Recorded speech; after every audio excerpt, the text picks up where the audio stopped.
안녕하세요. Hello everybody. 외국어 교육 정보에 대해서는 넘버 원! 박현영 유튜브 TV쇼. 자, 지난 시간에요. 폭발적인 반응을 얻어냈습니다. 어머님들이 아니 더 먹고 싶은 거 많다. 이분 왜 이렇게 말씀 잘하시냐. 아니 이분 무슨 어디서 나오신 분이냐 막 난리가 났었어요. 바로 세상의 모든 국제학교의 저자이시자 국제학교에 대한 모든 정보를 우리에게 알려주셨던 이원중 대표님. 여러분의 열화와 같은 성원에 힘입어 2부 찐토크쇼 마련하였습니다. 안녕하세요. 안녕하세요. 아유, 지난번에 너무 고생하셨고 막 목도 쉬었다죠? 아유, 저는 제가 아는 얼마 되지 않는 정보를 갖다가 네. 이렇게 좋은 자리에서 공유할 수 있게 돼서 너무 즐거운 자리였습니다. 감사합니다. 네. 오늘도 또 찐 토크가 이어질 텐데 또 화끈하게 아주 꼼꼼하게 잘 알려주실 수 있으시죠? 최선을 다하겠습니다. 야, 그럼 시작해 보겠습니다. 네. 국제학교에서 이제 제2외국어 수업을 많이 하잖아요. 네. 특히 외국에서 보면 해외에서 저도 국제학교나 저는 그 나라 학교를 다녔구나. 시애틀에서 다닐 때 보면 정말 초등학교, 중학교, 고등학교 때부터 뭐 스페니쉬도 배우고 프렌치도 배우고 했는데 우리나라의 국제학교에서도 제2외국어를 굉장히 신경 쓰더라고요. 주로 어떤 언어를 많이 하나요?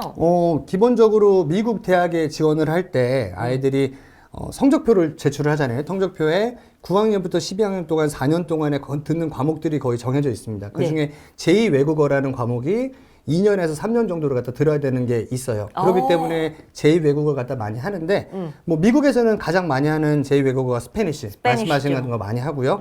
우리나라 국제학교들은 아무래도 중국어를 많이 하죠. 그 이유가 현실적으로 중국 선생님이 훨씬 많고요. 그리고 우리나라가 중국 바로 옆에 있는 나라기도 하고 또 G2 국가 아니겠습니까? 좋던 싫던. 네. 그렇기 때문에 제2외국어로 중국어를 요즘에는 많이 하고요. 네. 스페니쉬도 많이 하고 프렌치라든가 일본어를 하는 학교도 있을 수도 있겠죠. 학교 규모에 따라 다릅니다. 학교가 엄청 크면 여러 옵션이 더 언어 많아지는 중에서 거고. 셀렉트 할 수 있고. 그렇죠. 아니 제가 여러분 이 인터뷰를 하기 전에 이제 대표님하고 조금 이제 이런저런 얘기를 많이 나누는데 제가 깜짝 놀랐어요. 아니 6개국어를 하신다고요? 아니. 어떤 언어 하세요? 6개 국어, 한국어 엄청 잘하고요, 제가. 그리고 이제 미국에서 이제 생활을 하고 아무래도 학교 일하다 보니까 영어는 할 수 있고요. 예. 그리고 중국에서도 제가 근무를 했었어요. 북경이랑 상해에서 국제학교를 운영을 하면서 생존을 위해서 중국어를 배웠죠. 그래서 쩐더마. 真的会说中文. 그래서 중국어도 좀 할 수 있고 예. 이제 저는 학교에서 일하니까 방학 때 시간이 남잖아요. 7월, 8월에. 그래서 미국에서 근무를 할 때 멕시코에 가서 어학연수 비슷하게 두세 달씩 시간을 보내고 오고 이래서 간단한 스페니쉬 정도 할 수 있고요. Hola, ¿cómo te llamas? Español porque en Guadalajara estudié español para 2 meses. Soy un poco hablar español. 잘하진 못하고 조금. 아니 이럴 수가. 스페니쉬 하는 분들이 들으면 아마 지금 웃고 계실 겁니다. 야, 진짜 멋있다. 네. 그러면 스페니쉬, 차이니즈, 중국어, 영어, 한국어, 네. 그리고 일본어도 조금 하신다고요? 일본어는 우리나라 한국 사람이면 다 대부분 조금씩은 하시잖아요. 안 그래요? 닭광이라든가 스케. 와, 그렇구나. 니혼고 조또 샤베로. 혼돈이. 하이. 후쿠오카대 니혼고 조또 벤교시 마시다. 소시대 조또 샤베로. 이것도 웃고 계실 겁니다. 일본어 하시는 분들 입장에서는 제가 뭐라고 하냐. 그래서 영어, 중국어는 이제 의사소통이 많이 가능하고. 아니, 중국어로 좀 자기소개 좀 간단하게 해주세요. 你好，我叫李文忠，我之前在北京、上海工作差不多5年，在国际学校工作，认识你很高兴。네. 非常聪明。谢谢，你也很聪明，谢谢你啊。 갑자기 여러분 이거 나중에 이제 편집해서 블링블링 좀 해주세요. 와. 그 언어라는 게 저는 그러니까 언어를 배울 때 저는 이렇게 앉아서 공부를 하는 스타일은 아니었어요. 사실. 완전 몸으로 부딪히면서. 그렇죠. 몸으로 부딪혀서 중국어를 배울 때도 제가 중국에 있었으니까 생존을 하기 위해서 식당에 가가지고 매일매일 똑같은 메뉴만 먹었어요. 말을 할 줄 몰라서. 맨날 거기서 파는 거 할 줄 아는 말이 막 짜장면 이래서 짜장면 받아 먹으면 맛이 없어요. 중국 짜장면은. 짜장면. 그러니까 내일은 내가 닭고기를 먹어야지. 이러면은 그날 공부하는 거예요. 지로가 닭고기구나. 그 전에는 가서 꼭 끼워 이랬어요. 그러면은 사람들 웃으면서 닭고기 주고 그랬거든요. 그래서 그런 식으로 닭고기 먹기 위해서 중국어를 공부를 했고요. 와. 그리고 스페니쉬는 제가 어저께 선생님 방송도 보면서 따님이 얘기하시는 거 옆에 들으면서 되게 공감한 부분이 프렌치는 오래 공부했지만 아직 익숙하지 않고 네. 스페니쉬는 짧게 했지만 한 빨리 달 만에 늘고, 했다. 예. 정말 맞는 말인 게 스페니쉬는 좀 쉬워요. 이게 문법에 어수는 아무렇게나 놔도 말이 다 통하고 영어랑 또 비슷한 면도 있고 예를 들어서 뭐 러블리라고 한다면 ly를 그냥 맨대로 바꾸면 되거든요. 오. 그러니까 그런 식으로 공식만 좀 외우면은 말하기가 좀 쉬운 면이 있어서 스페니쉬는 좀 쉽게 배웠고 일본어는 어순이 똑같잖아요. 문법이. 예. 그러니까 그런 식으로 그냥 배운 거죠. 그래서 공부라고 하기보다는 그냥 언어로서 접근을 하면 좀 더 쉽게 배울 수 있는 것 같고요. 또 국제학교가 그래서 아이들에게는 좀 장점이 있는 거죠. 아이들이 공부하는 것보다 화장실 가기 위해서 영어를 배워야 되는 거니까 예를 들면 예. 그러니까 그런 장점이 있는 것 같습니다. 이야, 네. 제가 그런 얘기를 많이 하거든요. 우리 아이들이 할 수 있는 언어가 많으면 많을수록 가질 수 있는 기회, 할 수 있는 일, 그리고 세상에 설 수 있는 무대가 많다. 왜냐면 일본어, 프랑스어, 스페인어 할 줄 아는 아이가 한국 회사에서만 일하지 않거든요. 너무너무 공감하는 얘기입니다. 언어를 하나를 더 할 수 있게 되면 당연히 할 수 있는 기회도 엄청 많아지고요. 언어라는 건 그런 거죠. 기회가 훨씬 더 많아지는 거고 그렇죠. 아이들이 부모님이 아이에게 줄 수 있는 재산이나 뭐 돈으로도 유산이 살 수 없는 재산이에요. 그렇죠. 예를 들어서 20살이 되기 전에 아이가 영어도 하고 중국어도 하고 그리고 이런 뭐 예를 들어서 국제교육이라고 한다면은 국제교육은 장점은 아이가 이런 국제학교를 졸업을 했을 때 SAT나 토플이나 뭐 GPA나 이렇게 준비되는 것들이 전 세계 어느 학교나 갈 수 있는 그런 준비를 해주는 거잖아요. 네. 그러니까 우리 아이가 예를 들어서 스템 분야에 관심이 있는 아이면은 원래는 한국에서 무슨 뭐 인하공대라든가 뭐 서울대 공대라든가 이렇게 갈 수 있는 기회를 가진 아이가 딴 데 갈 기회도 생기는 거예요. 예를 들면 뭐 조지아텍이라든가 칼텍이라든가 뭐 MIT라든가 이런 데도 갈 수 있는 길을 넓혀주는 거기 때문에 엄청난 유산이죠. 그거는 아이에게 뭐 건물을 물려주는 것도 좋지만 네. 아이가 여러 가지 언어를 해서 더 큰 세계에서 꿈을 펼칠 수 있도록 도와주는 건 저는 제일 큰 선물이라고 생각을 합니다. 제가 아들한테 나중에 그럴 거예요. 야, 너가 20살이 됐을 때까지 나는 너한테 전 세계에서 가장 많이 통용되는 교육을 시켜줬고 너는 영어랑 중국어를 하게 됐어. G2 국가의 언어도 하게 됐어. 내가 이거보다 너한테 뭘 더 해줄 수 있겠냐. 이야. 이 이상은 너가 알아서 하는 거지. 대학교를 네가 뭐 가는 건 네 능력이고 어허. 나는 부모로서 할 거는 다 했다. 부모님들도 아이들한테 그런 얘기 많이 해야 되는 거예요. 생색을 내야 된다고 생각해요. 저는 부모가. 생색 아주 중요한 단어입니다. 네, 생색. 생색을 낸다는 게 맨날 생색을 내라는 건 아니지만 감사하는 마음을 가져야죠. 또 그냥 부모님 욕심으로 가는 것보다 아이들이 동기부여되는 것도 되게 중요하죠. 내가 정말 국제학교에 다니고 싶다라는 애들이 마음을 갖도록 부모님도 도와주시고 네. 그런 경험도 할 수 있는 기회를 줘서 아이가 적극적인 자세로 학교를 다니면 아까 말씀드린 학교에서 막 질문하는 아이들 그런 거에서 나오는 거거든요. 맞아요, 네, 맞아요. 그러니까 그런 것들이 국제학교를 고려하시는 학부모님들이 제일 먼저 고려해야 되는 부분들이 아닌가 맞아요. 라고 생각이 듭니다. 우리가 뭐 네. 잘못 알고 있는 게 막 돈이 엄청 많아서 국제학교를 보내고 돈이 엄청 많아서 외국어 교육을 시키는 게 아니라 저는 부모의 열정이라고 보거든요. 사실 저도 생색 엄청나게 내는 편인데 그렇지 않고서는 당연히 뭐 그냥 엄마가 나 시켜주나 보다 난 그냥 뭐 하나 보다라고 알더라고요. 그래서 생색도 가끔씩 지혜롭게 내는 건 되게 중요한 것 같아요, 여러분들. 네. 갑자기 이제 얘기가 샜지만 네. 원어민 교사들의 전문성, 채용 기준. 이게 국제학교에서 채용하는 기준이라는 게 따로 있나요?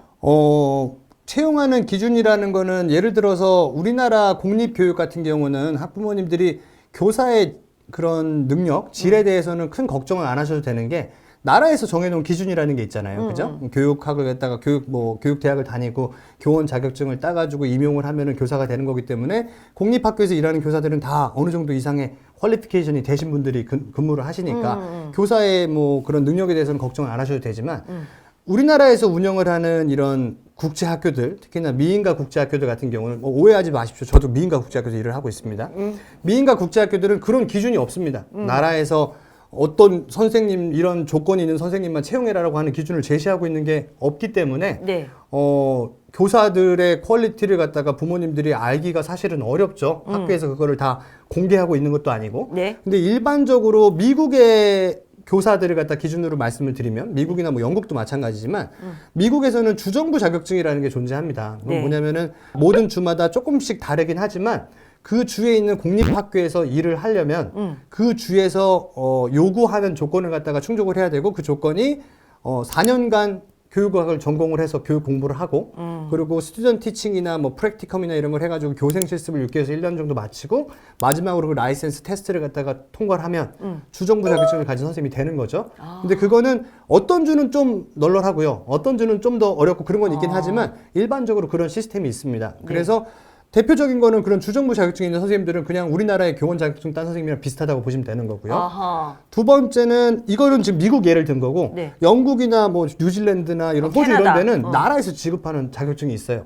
그리고 IB라고 아까 했죠. IB는 IBO에서 발급하는 IB 또 티칭 라이센스가 따로 또 있습니다. 그래서 됐어요. IB를 가르칠 수 있는 능력 교육을 받은 사람들. 아. 그 두 번째는 이제 이런 나라에서 이제 주도 나라니까 나라에서 발급한 게 아닌 사설 기관에서 발급하는 자격증들이 있죠. 대표적인 게 테솔이라든가 뭐 테플이라든가 뭐 여러 가지 자격증들이 있어요. 되게 많아요, 종류가. 그런 자격증 같은 경우는 같은 테솔 테플이라도 어디서 공부를 하고 땄는지에 따라서 좀 다른 수도 있습니다. 예를 들어서 대학교에 2년짜리 테솔 테플 프로그램을 이수를 해서 정규 교육을 받은 사람도 있는 반면에 네이버에다가 테솔 테플만 치셔도 6주 온라인 코스 연간 120시간 수료하면 주는 거 맞아요. 아니면은 뭐 한국 친구가 어학연수 가서 한두 달만 더 다니면 받고 이런 경우도 있잖아요. 네. 그러니까 그런 자격증을 갖고 계신 선생님들도 있죠. 그리고 세 번째는 아예 자격증이 없는 분이시고 근데 재밌는 거는 국제학교에서 저희 선생님들은 모두 교사 자격증을 갖고 있습니다라고 얘기하면 네. 그게 첫 번째인지 두 번째인지는 알 방법이 없는 거죠. 그렇기 때문에 재밌는 게 이런 국제학교를 선택을 하실 때 근데 하나 다른 점은 외국인 학교라든가 이런 인가국제학교 같은 곳들은 아까 말씀드린 것처럼 E7이라는 비자를 갖다가 발급을 할 수가 있습니다. E2 비자는 어학원 비자라고 해서 어학원에서 일하는 영어를 가르치는 선생님을 위한 비자고요. 학원 강사용 그죠? 비자. 네, E7 비자는 모든 과목을 가르칠 수 있는 외국인 강사를 하는 건데 그거는 기준이 또 있어요.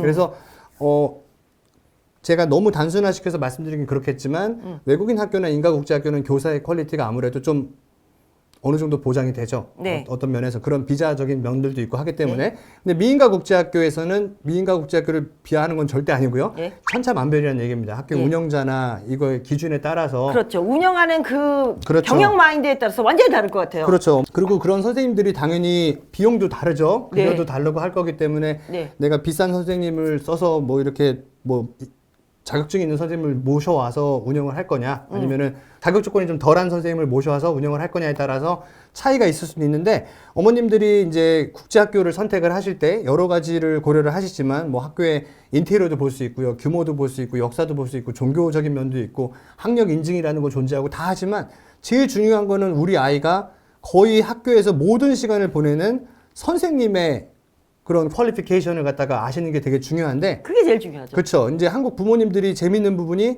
동네에 있는 태권도장을 보낼 때도 관장님이 용인대예요, 경희대예요 물어보시거든요. 네. 근데 국제학교에 가면 그걸 안 물어보시는 경우도 많아요. 아. 학교에서 그냥 우리 선생님들 다 경력 있는 분입니다. 뭐 자격이 되시는 분입니다. 그러면 네, 그런단 말이에요. 그게 첫 번째 이유는 방금 제가 설명드린 것 같은 그런 부분을 몰라서 그런 경우도 되게 많고요. 두 번째는 국제학교 입장에서는 개인정보라서 알려드릴 수 없다 그러면 뭐 더 딱히 할 말은 없는데 네. 저는 개인적으로 그걸 당연히 알아야 된다고 생각을 해요. 그래서 네. 대표님께서는 다 그 강사님들의 그거를 다 보여주신다면서요. 뭐 그렇게 하는 것들도 있죠. 예. 근데 뭐 꼭 해야 된다고 생각은 안 하지만 네. 제가 학부모라면 궁금할 것 같습니다. 학교에서 계시는 선생님들의 이력이라든가 네. 뭐 근데 물론 자격증이 있지만 안 좋은 선생님도 있어요. 그리고 자격증이 없지만 훌륭한 선생님도 있습니다. 제 말이 그 말이에요. 네, 근데 기본적으로 그런 소양을 갖춘 사람이 좀 더 좋은 선생님의 가능성이 좀 더 높다고 생각이 들면 국제학교를 방문하시고 할 때 선생님에 대해서 좀 더 많이 물어보시고 그거에 대해서 뭐 검증이라고 하면 그렇지만 좀 알고 가시는 것도 나쁘지 않지 않을까라고 저는 그렇죠. 생각을 합니다. 예. 전 제일 중요한 게 여러분들이 이제 이게 좀 적은 돈이 아니잖아요. 그리고 고액을 내고 다니고 또 정말 큰 뜻을 품고 아이를 보냈는데 뭐 시설에 막 뭐 동네가 너무 좋아 뭐가 좋아 이전에 진짜 선생님과 아이가 1년 360을 함께 이렇게 의사소통하면서 수업을 할 때 선생님의 인성, 자질, 가르치는 티칭 스킬, 심지어 선생님의 발음까지도 전 봐야 된다고 보거든요. 이 모든 것들이 아이하고 딱 맞아 떨어질 때 정말 최고의 효과를 낼 것 같아요. 그래서 그런 것들도 보면 참 좋을 것 같습니다.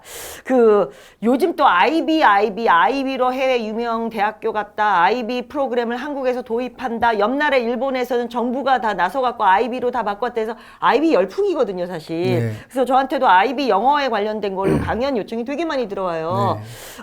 국제학교에서 IB 프로그램이 있느냐 없느냐에 따라서도 막 이게 여기 좋은 학교다 나쁜 학교다 하면서 엄마들이 막 서로 막 이렇게 차별성도 두고 하는데 이 IB로 해외 유명 대학을 가는 사례가 많아지면서 국제학교의 어떤 유명 커리큘럼으로 자리를 잡은 것 같은데 그게 생각보다 가지고 있는 학교가 아주 많지는 않은 이유가 아까 말했던 것처럼 허가를 내주지 않기 때문인가요?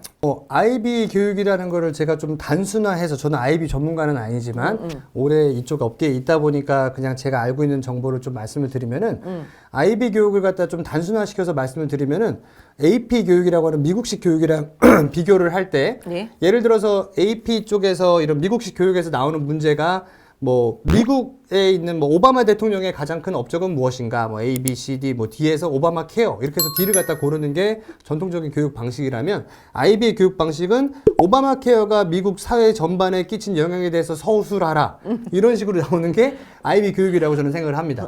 그러니까 아이들이 어릴 때 뭐 PYP 프로그램이나 MIP 프로그램 이런 걸 통해서 많이 적고 리서치하고 스스로 생각해가지고 어떤 걸 해놓고 요렇게 훈련을 시켜서 하는 것들이 IB 교육이라고 많이 얘기를 하는데 이 교육 자체가 맨 처음에 그 스위스에서 외교관 자녀를 위해서 만든 교육이기 때문에 좀 글로벌한 인재를 만드는 게 이 교육의 목적이에요. 그래서 언어들도 영어나 뭐 다른 언어들로 많이 배우고 있고 한국어로 IB 교육을 한다는 얘기도 막 하고 있고 한데 굉장히 좋은 프로그램이죠. 굉장히 좋은 프로그램인데 아이 성향에 맞는지도 보셔야겠죠. 예를 들어서 이거 아주 중요한 겁니다. 이제부터 그죠. 들어보세요. 예, 물론 굉장히 좋은 거지만 예를 들면은 그런 것들도 있습니다. 제주국제학교나 이런 데서 IB 교육을 하는데 마지막 2년 동안에 IB DP라는 걸 합니다. IB 디플로마 프로그램이라서 2년 동안에 총 6개 과목인가요? 7개 과목을 갖다가 7점 만점, 6점 만점 해서 42점 받고 거기 추가로 리서치랑 뭐 논술 같은 거에서 45점 만점으로 2년 과정 마지막에 그런 점수가 나와요. 근데 그렇게 하다 보면은 사교육을 하기가 굉장히 어렵겠죠. 아이가 그쵸. 오바마 케어가 사회에 끼친 영향에 대해서 쓰는데 그걸 누가 사교육을 해주기가 쉽지가 않겠죠. 그건 학원 교육으로 이게 나아질 수가 없는 것 그렇죠. 같아요. 아이가 평소 때 어려서부터 그런 시사 관련된 글도 많이 읽고 독서를 많이 관심도 하고. 있고 이렇게 해야지만 쓸 수 있는 답인데 그게 한국 아이들 중에서는 이제 IB가 좋다고 그래서 보냈는데 그게 아직 준비가 좀 덜 된 아이들은 이 2년 동안의 시간 동안에 사교육을 하기도 힘들고 그래서 마지막에 그 점수 나온 걸로 모든 게 결정이 되는 게 너무 부담스러워서 그 DP를 하기 전에 이런 미국식 교육 AP나 뭐 SAT 보는 거는 매년 연간 7번 볼 수 있고 토플은 매달 볼 수 있잖아요. AP도 매년 5월 동안 5월에 맨날 시험이 있으니까 네. 기회가 많아요. 네. 아무래도. 그러니까 그런 교육으로 옮기시는 분이 있을 정도로 좋은 교육이긴 하지만 우리나라 실정에 이게 바로 적응이 가능한가? 라고 하는 거는 한 번 더 생각을 해볼 문제이기는 하죠. 예. 맞습니다. 네, 그래서 우리나라에서 IB 교육을 한다. 아직은 저는 잘 모르겠습니다. 죄송합니다. 제가 이거 전문가가 아니라서 이 분야에서는 그냥 좋다고 하면은 막 갖고 와서 우르르 했다가 또 안 할 수도 있는 거고. 그쵸. 교육 자체는 참 좋은 교육인데.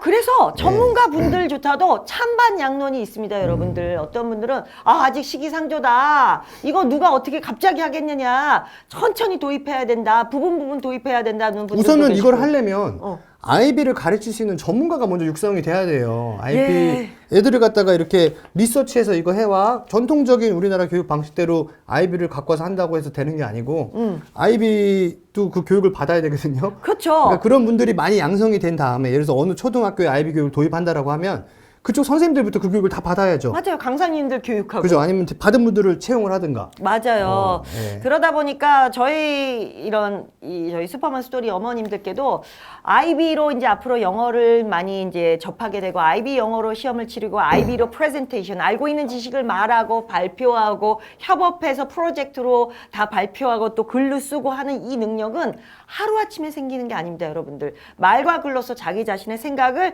크리티컬하게 이 표현하는 방식 방식은 진짜 어렸을 때 그 아이비식으로 이루어진 교육을 받아야 되는데 그 교육은 바로 독서에서 시작되는 거예요. 그래서 책을 많이 읽고 그 비판적 사고를 하고 수많은 아이비식 질문을 많이 접하고 그거에 대한 답변을 많이 준비하고 이것이 하루아침에 절대 이루어지지 않는데 언젠가는 이런 아이비식으로 바뀔 거예요, 여러분들. 우리가 평생 사지선다형 객관식 시험으로만 나가진 않거든요. 그래서 준비는 아주 어릴 때부터 바로 at home, 집에서부터 시작하는 게 좋다. 뭐 이겁니다. 그리고 전 세계적으로 봤을 때도 AP 미국식 교육으로 미국 대학을 예를 들어서 말씀드리면 90%가 AP 점수로 대학 갑니다. 아직까지는. 네. AP가 뭐 예전에 8%였다 그러는데 이제 조금씩 늘어나는 거라고 해도 미국 기준으로 봤을 때는 아직까지는 AP가 훨씬 많고요. 네. 우리나라의 이런 정치권이나 이런 데서 교육 쪽에서 아이비를 갖다 채용을 한다라고 하는 큰 이유 중에 하나는 뭐냐면은 AP 교육, 미국식 교육은 어떤 한 재단에서 운영을 하는 게 아니에요.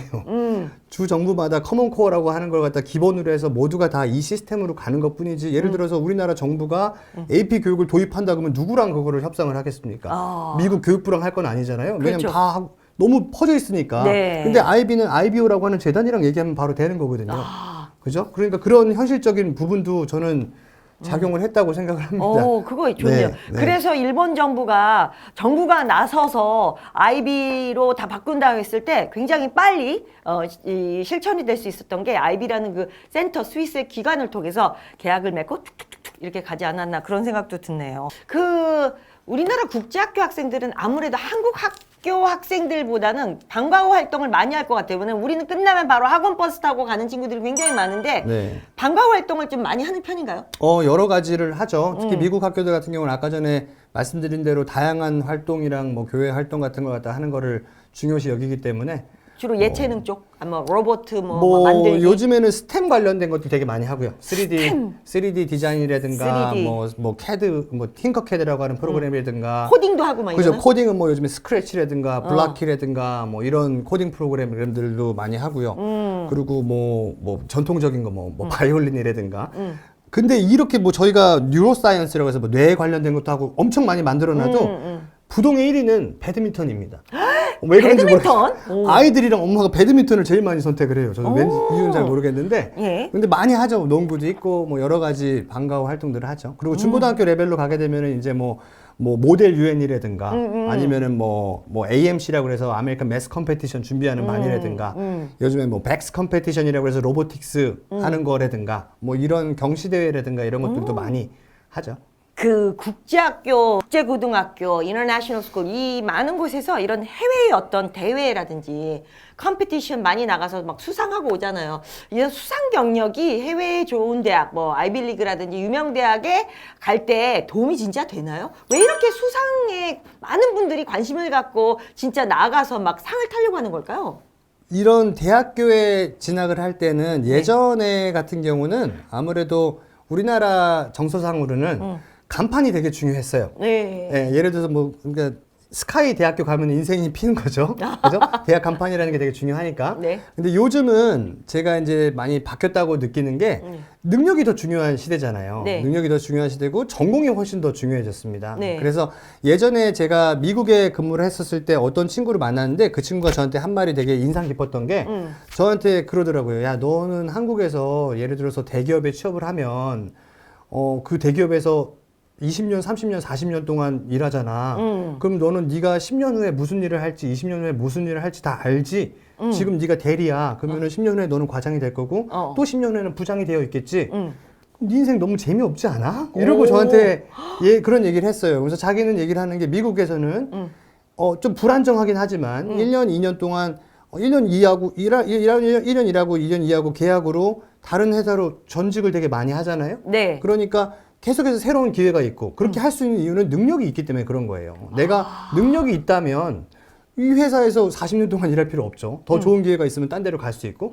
그래서 제가 그런 일을 겪은 게 한 15년 전쯤인데 실제로 그렇게 되어가고 있는 것 같아요. 우리나라 사회도. 더 이상 대학교 간판만으로는 먹고 살기가 어려워졌고요. 그렇죠. 진짜 아이가 실력이 있어야지 먹고 살 수 있는 시대가 오고 있기 때문에 네. 지금 여기 질문하신 거랑 제가 좀 연관을 해서 말씀드리는 게 전공이 그만큼 중요해지고요. 네. 그래서 요즘에 그렇게 얘기하죠. 둥근 인재보다는 모난 인재가 더 좋다고. 어떤 한 분야에 좀 더 능력을 보이는 학생이 좋아서 아이들이 이렇게 초등학교, 중학교, 고등학교를 공부를 할 때 국제학교 같은 경우에서는 한 6학년, 7학년, 8학년 될 때 아이들 진로를 갖다 먼저 정하려고 되게 노력을 합니다.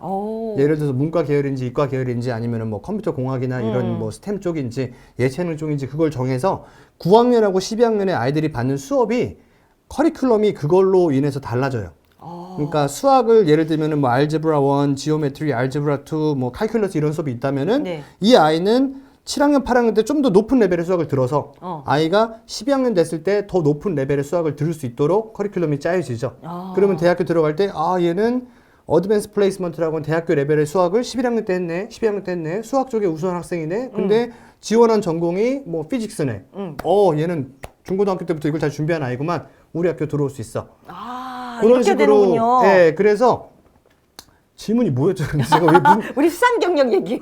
그래서 수상 경력도 그 전공과 관련이 있어야 되는 게 중요하다는 거예요.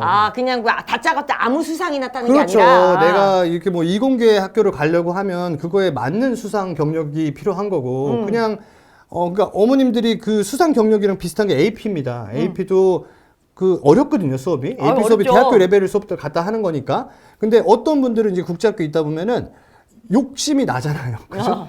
AP를 막 10개씩 하고 막 이래야 된다고 생각하시는 분들도 있어요. 근데 그럴 필요 없죠. 없죠. 내 전공과 맞는 걸 해야 돼요. 아이가 예를 들어서 뭐 이런 이공계 쪽에 지원을 한다. 그럼 AP 칼큘러스라고 하는 미적분 수업이라든가 AP 케미스트리라든가 아니면 뭐 AP 뭐 바이올로지라든가 이런 쪽에 이공계 수업을 연관이 있는 전공과 연관이 있는 것 갖다 듣는 게 좋은데 거기다 추가로 이제 좀 더 욕심이 있어서 뭐 AP 뭐 유러피안 히스토리라든가 뭐 AP 3D 스튜디오라든가 이런 전공과 별로 관련 없는 것들 여러 개 하면 그게 선택과 집중이 안 되는 거예요. 아이는 아이대로 스트레스 받고 학원비는 학원비대로 나가서 공부 더 해야 되고 근데 실제로 대학 갈 때 그런 것들은 별로 도움이 안 돼요. 어떻게 보면은 입학 사정관들이 얘는 왜 이걸 한 거지? 다른데 이거 뭐 관련이 없는데 왜 갖고 간 거야? 그러니까 스토리를 만들어야 되잖아요. 그러니까 예. 예를 들어서 내가 뭐 이공계열을 가는데 AP 3D 스튜디오라는 수업을 들었다. 그럼 나는 이 이공계 코딩을 하는데 아트적인 감각을 넣고 싶어서 이걸 들었어요. 이런 스토리가 없다면 연관성이 없다면 이거 왜 한 거야? 그리고 경시대회도 갑자기 뭘 나갔는데 아무 연관이 없는 우리 거네. 과랑 연관이 없어. 그렇죠. 그런 거면은 의미가 없는 거죠. 그리고 경시대회도 뭐 너무 상식적인 얘기인데요. 이제 속된 말로 듣보잡은 아무 효과가 없어요. 어느 정도 명성과 권위가 있는데 나가서 상을 타야 되고요. 예. 그러려면은 실제로 아이가 능력이 있어야 됩니다. 근데 세계적인 뭐 로봇 대회라든지 진짜 막 그죠. 많이 컴퓨터에 알려줘서 정말 대학교 갈 때 그 대학교에서 알아보는 걸 해야 되잖아요. 예. 대학교에서 이거 봤는데 위에서 뭐 AMC다, 매스콘이다, 뭐 이런 좀 많이 알려진 대회에서 입상을 했네. 그러면은 좀 되겠지만 뭐 처음 들어보지도 못하는 대회에서 수상 경력이 막 있다고 그래서 그쪽 대학교에서 그걸 주진 않고요. 그리고 뭐 어머님들이 욕심이 있다 보니까 네. 이렇게 교육을 하시는 분들 중에서는 이런 걸 꼭 해야 된다고 불안감을 이용해서 팔 수도 있는 거잖아요. 그죠? 그렇죠. 뭐 300만 원 내시면 이 대학에서 입상을 하게 해주겠다. 그럼 엄마 입장에서는 애들한테 해주고 싶어 하잖아요. 근데 그게 실제로 대학 갈 때 도움이 되냐 안 되냐 우리 아이의 전공과 상관이 있냐 없냐는 알아보셔야 그게 되게 되는 중요하군요. 거죠. 예. 엄마의 욕심과 아이의 능력은 별개의 사안이기 때문에 네. 좀 더 효율적으로 하는 게 좋은 것 같습니다.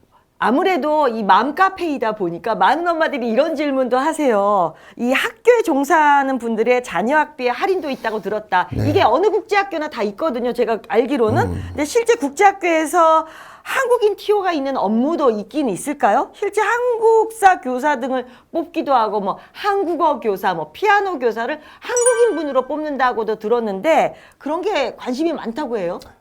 일반적인 국제학교는 모든 수업이 다 영어로 진행이 되기 때문에 네. 한국인이 교사로 일을 하는 경우는 잘 없죠. 일반적으로는. 네. 근데 한국인이신데 해외에서 경험을 하신 분들도 계세요. 종종. 뭐 예. 교포라든가 네네. 한국 국적이지만 미국에서 대학교를 나와서 심지어는 교육학을 전공하시고 라이센스가 있는 분들도 한국 분들 중에 계세요. 종종. 예. 그러니까 그런 분들 같은 경우는 교사로 채용을 당연히 할 수 있는 기회들이 있고요. 네. 그리고 말씀하신 것처럼 선택 과목이라고 하죠. 그러니까 예체능 과목. 네. 뭐 체육이나 음악이나 미술 같은 경우는 한국인 선생을 쓰는 경우도 있습니다. 왜냐면은 음악은 전 세계의 공통 언어이기 때문에 예, 그러니까 그런 경우들이 종종 있기도 하고 특히나 방과후 수업 같은 경우 예. 뭐 바이올린이다. 예. 이거는 뭐 미국 선생님들이 바이올린을 가르칠 능력이 있는 사람이 없을 수도 있잖아요. 결국 한국 분이 하실 그 가능성이 높네요. 그렇죠. 그러니까 그런 강사들 같은 경우 당연히 한국인에 대한 수요가 있을 거고요. 근데 그분들도 영어로 가르치긴 해야 되죠. 꼭 영어로 가르치지 않아도 되는 경우들도 있습니다. 아, 왜냐면은 그렇군요. 바이올린을 가르치는 강사라고 했을 때 네. 영어로 가르칠 수 있는 바이올린 강사와 한국어로 가르치는 바이올린 강사를 비교했을 때 누가 더 많을까요? 숫자가 잘 가르치시는 분들이 당연히 한국에는 한국어로 가르치는 바이올린 강사가 많죠. 그죠. 근데 엄마들이 배우고 싶은 거는 영어예요, 바이올린이에요? 바이올린이다. 바이올린이잖아요. 어. 그럼 바이올린 잘하는 수를 뽑아서 가르쳐야 되는 거기 때문에 영어가 그렇게 중요하진 않죠. 예, 물론 그러네요. 영어로 바이올린 가르치면 더 좋지만 네. 영어는 영어 시간에 배우면 되잖아요. 그죠? 예. 그래서 어쨌든 한국인을 저희가 채용을 할 때는 그런 교사 부분에서 그렇고요. 네. 교직원 같은 경우는 네. 한국인에 대한 수요가 있을 수밖에 없죠. 예를 네. 들어서 학교에 재무를 한다든가 네. 뭐 세무 보고를 영어로 하진 않으니까요. 한국에서 네. 재무를 한다든가 아니면은 특히나 행정실, 학교 행정실에서 부모님을 상대하는 일이라든가 저도 한국인이잖아요. 그죠? 네. 아니면은 뭐 입학 상담을 한다든가 네. 뭐 그런 일을 하시는 분들은 한국인에 대한 수요가 있는데 기본적으로 필요한 거는 영어 능력이 당연히 필요할 거고요. 네. 그리고 문화적인 차이를 이해하는 것도 되게 중요하죠. 그렇죠. 왜냐면은 미국 선생님들이나 미국 교장 선생님들이 갖고 있는 마인드와 한국 부모님이 갖고 있는 마인드에는 많은 갭이 존재합니다. 그 갭을 갖다가 이제 줄여주는 게 그런 한국 교직원의 일이기도 하고요. 네. 그런 문화적 차이를 갖다가 좁히는 게 학교 직원의 일이고.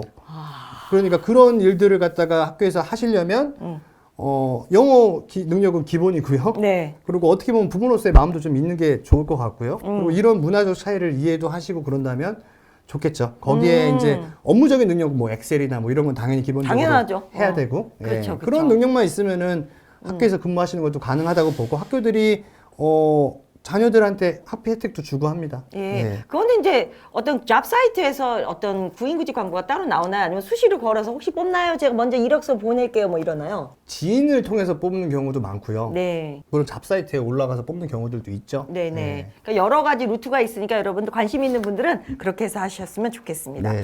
제 앞에 지금 이제 국제학교에서 가장 많이 쓰는 교재들을 한번 제가 준비해 봤어요. 그래서 이거는 사바스, 그 유명한 사바스. 여러분들 많이 들어보셨을 거예요. 마이월드. 그 다음에 뭐, 마이뷰.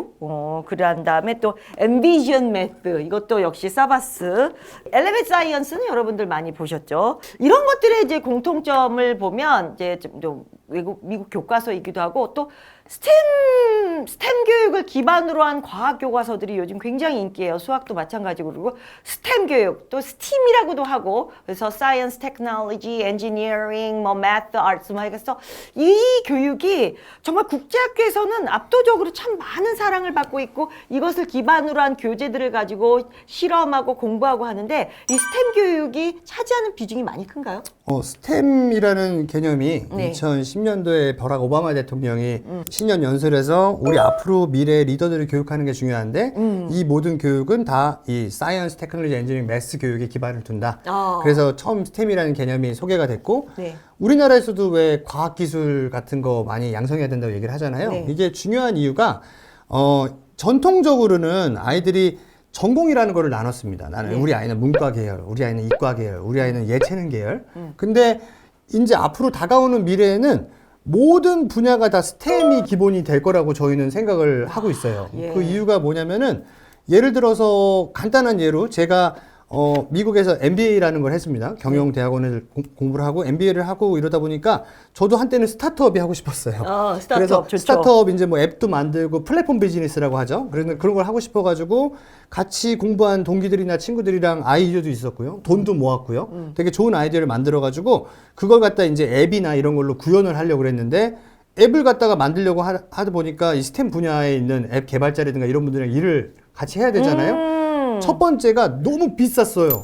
앱 하나 만드는데 막 3천만 원, 4천만 원 부르더라고요. 3개월, 4개월인데. 그래서 제가 그렇게 돈이 많이 드나? 했는데 그걸 이제 했죠. 해야 되니까. 근데 일을 하면서 저는 이제 스템 쪽이나 이런 쪽 계열이 아니니까 문과 계열인데 언어 자체가 너무 다른 거예요. 얘기를 할 때 생각하는 방법도 다르고 네. 예를 들어서 뭐 프론트엔드나 백엔드다, 뭐 서버다, 뭐 이런 것들을 대화하는 데 있어서 굉장히 많은 차이가 났고 예를 들면은 이 앱이나 이런 걸 만드는데 건물을 짓는 거를 비유를 했을 때 제가 이분한테 4층짜리 건물을 지어주세요 라고 해서 이분이 4층짜리 건물을 지어놨는데 계단이 없는 거예요. 네. 1층에서 2층으로 가는 계단이 없는 거예요. 그럼 네. 제가 계단이 왜 없어요? 계단 만들라는 얘기는 안 했잖아요. 4개 층을 만들라고 했지. 약간 이런 대화에 있죠. 그럼 제가 그럼 계단 만들어 주세요. 그럼 계단은 추가 비용 얼마입니다. 그럼 또 만들어 줘요. 만들어 놓고 보니까 1층에서 4층까지 갈 때 너무 힘든 거예요. 시간이 오래 걸려요. 이거 왜 이렇게 오래 걸려요? 엘리베이터 만들면 되죠. 엘리베이터 만들어 달라고 처음에 왜 얘기 안 하셨어요? 안 물어보셨잖아요. 다 이런 식이군요. 그죠? 그럼 엘리베이터는 뭐예요? 추가 비용 1,000만 원. 이런 식이란 말이에요. 그러니까 이게 시행착오가 너무 많아요. 그 앱을 만드는데 제가 그쪽에 지식이 너무 없으니까. 네.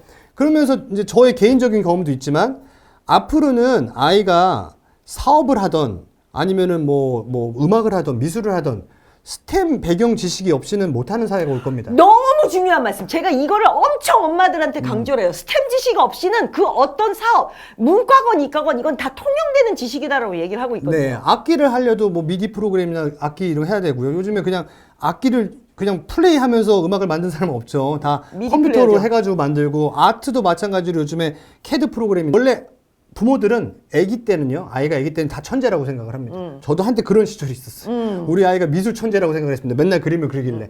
그래서 8살 때 제가 아는 이제 업계에 있다 보니까 어떤 미술 대학 입시를 하는 지인을 찾아간 적이 있어요. 그래서 네. 우리 애가 이렇게 그림을 많이 그리는데 어떤 식으로 하면 되나요? 이렇게 얘기하니까 저한테 딱 한마디 해줬습니다. 아이패드로 그림 그리게 하세요. 이거 한마디 해줬어요. 딴 거 할 거 없어요. 아이패드로 그림 그리게 하세요. 그래서 왜요? 이러니까 앞으로 다 이걸로 그림 그려야 되니까 아이패드가 됐든 뭘 할 거니까 아이가 7살, 8살부터 지금 불편하더라도 아이패드로 그림 그리게 하시고 이거 익숙하게 하세요. 아트 쪽으로 뭘 하고 싶으시면. 그래서 아이가 어떤 전공을 하더라도 이제는 스템 분야를 피해가기가 굉장히 어려운 시대가 점점 오고 있고요. 우리가 생각하는 것보다 더 빠르게 새로운 기술들이 속속 나오고 있고요. 예. 이제는 저희도 이해하기 어려운 기술들이 나오고 있고 심지어는 얼마 전도 아니죠. 뭐 한 6개월 전쯤인가 미국에 옛날에 같이 일했던 미국 선생이 저한테 전화가 와서 하는 얘기가 네. 루크 너가 거기서 학교 운영하는 거 지금 네가 선생님들 통해서 가르치는 거에 80%는 다 소용없는 거야. 너 알아? 이러는 거예요. 그래서 왜요? 왜? 이러니까 챗 GPT가 다 대답해 줘. What? 아이들이 이제 다 챗 GPT나 이런 AI가 아이들이 배우는 거고 뭐고 다 해줄 건데 애들이 지금 책으로 공부하는 게 뭔 의미가 있냐 이거예요. 얘기를 하는 게.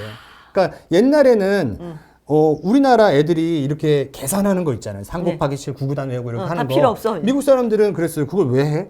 계산기가 SAT 있잖아. 계산기로 다 하는데 그 계산을 왜 해? 그거랑 비슷하게 장문을 뭐하러 해? 챗GPT가 다 써주는데 약간 그런 식으로 저한테 얘기를 하긴 하더라고요. 근데 물론 그렇게 극단적으로 되진 않겠지만 네. 많은 부분이 이 스템 분야로 대체가 될 거기 때문에 네. 그리고 우리 아이들이 사회에 나갈 앞으로 10년, 15년 후에는 어떤 세상이 오기가 굉장히 어렵지만 제가 확신할 수 있는 건 2가지는 있습니다. 하나는 스템 분야를 백그라운드 없이는 살기 힘든 세상이 올 거라는 거. 2번째는 영어는 필수가 될 겁니다. 글로벌 세계이기 때문에 영어 플러스 하나의 언어를 더 하는 게 아이가 예전에 저희 때는 영어만 해도 먹고 살았지만 이젠 영어는 기본어? 기본에 추가로 하나를 더 해야지만 하나의 더 메리트가 있는 거 거기다 스템 백그라운드가 있는 거는 무조건 필요할 거라고 저는 생각을 해서 네. 그런 교육을 하려고 하고 있고요. 네. 네, 그래서 스템이라는 게 사실 코딩 하는 거, 뭐 3D 디자인 하는 거, 로보틱스 하는 거 뭐 이런 거 있지만 스템 교육의 핵심은요.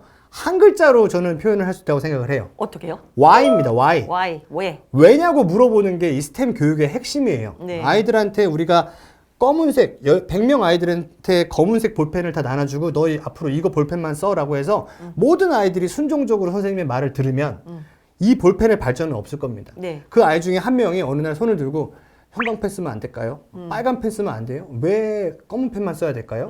라고 물어보는 순간에 빨간 펜이라는 게 발명이 되는 거예요. 그렇기 때문에 스템 교육에서 제일 핵심이 되는 거는 아이들이 질문을 하도록 하는 능력. 아까 첫 번째 제가 했던 얘기랑도 일맥상통합니다. 그렇죠. 계속 질문하는. 미국에 가가지고 제가 MBA 할 때 제일 많이 들었던 단어가요. 그러니까 전략적 사고를 하라고 맨날 얘기를 하는 게 내가 이해할 때까지 넘어가지 말라는 거예요. 야. 물어보라는 거예요. 내가 잘 이해는 안 가지만 시키니까 한다 이게 아니고 물어보는 거죠. 내가 알 때까지. 계속해서 질문하는 거죠. 스스로의 문제 해결 능력이라는 얘기 되게 많이 하잖아요. 프로블럼 솔빙 스킬이라고. 네. 그게 다 똑같은 겁니다. 스템도 딴 게 아니고요. 물어보는 거예요. 물어보는 거. 물어보는 거. 네, 물어보는 능력을 기르는 게 스템 교육의 핵심이기 때문에 예. 아이들이 어렸을 때부터 부모님이 해줄 수 있는 건 뭐 독서도 엄청 중요하죠. 네. 근데 기본적으로는 많이 물어보라고 가르치는 거 그게 이제 국제학교나 이런 스템 교육의 핵심이 아닐까 라고 생각을 합니다.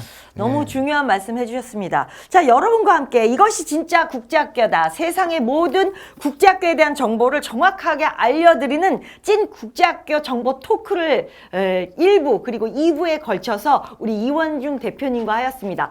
더 자세한 정보, 더 많은 정보를 알고 싶으신 분들은 바로 요거 저희 공동구매에 이번 특별 출연을 하시면서 제가 막 졸랐어요. 그래서 이것 좀 우리 카페 어머님들께 공동구매로 좀 읽게 해달라고 해서 이걸 준비했으니까 여기서 더 많은 깊은 정보를 여러분들이 알아내셨으면 좋겠습니다. 자, 긴 시간 동안 함께 해주셔서 너무 감사드리고요.